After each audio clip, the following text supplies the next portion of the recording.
bonjour, bon matin, il est 10 heures, je me présente, je m'appelle Chantal Roberge.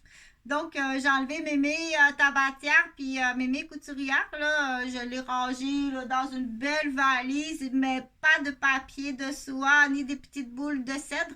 Donc, des fois, pour contrer l'agoraphobie, il faut motiver comme ça. Et puis, des fois, il faut un peu dire hey, hey, hey, ah ouais, ah ouais, ah ouais, ah ouais.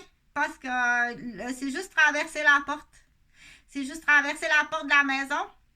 Après ça, c'est juste traverser la porte du centre d'achat. Ça va bien aller. Il faut encourager les gens.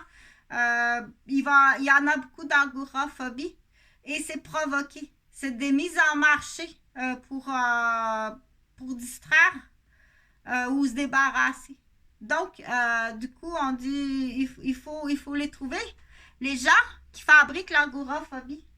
Donc, il faut les trouver, ces gens-là. Il faut les détecter. Puis, il faut les punir. En parlant de punition, parce qu'il faut expliquer. Mais en tant que mère ou en tant qu'éducatrice ou en tant que professeur, je ne peux pas être là à expliquer pourquoi tu fais ça comme ça. À moins d'avoir un professionnel qui fait la narration puis qui explique à tout coup tout ce que je fais. Mais là, ça ne sera pas le même montant. Là. Si un professionnel qui est assis sur une chaise puis explique, qui fait la narration et pour les parents et pour les enfants et du coup aussi qui construit le subconscient de l'enfant de façon très intelligente ou très intelligente, c'est à peu près 60$ de l'heure que tu dois payer cette personne-là. À peu près. OK?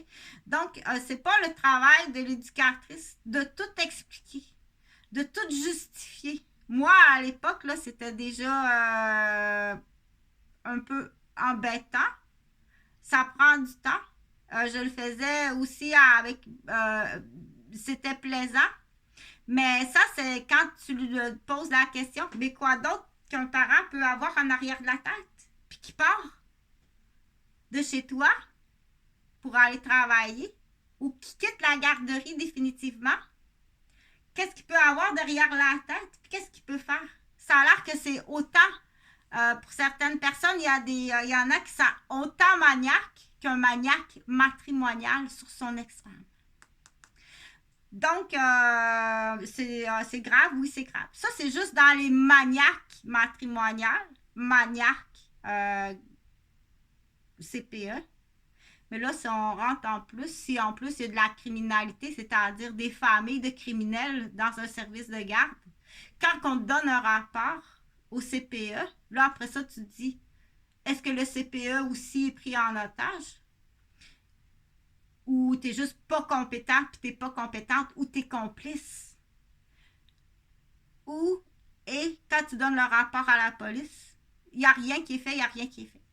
Donc, mais là, ça, c'est